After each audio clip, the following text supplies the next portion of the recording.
எந்த பெண்ணிலும் இல்லாத ஒன்று ஏதோ அது ஏதோ அடி ஏதோ உன்னிடம் இருக்கிறது. அதை அறியாமல் விடமாட்டேன், அதுவரை உன்னை தொடமாட்டேன். எந்த பெண்ணிலும் இல்லாத ஒன்று ஏதோ அது ஏதோ அடி ஏதோ உன்னிடம் இருக்கிறது. அதை அறியாமல் விடமாட்டேன், அதுவரை உன்னை தொடமாட்டேன்.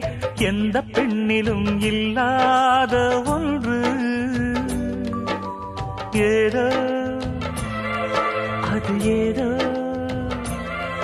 அடி ஏதோ உன்னிடம்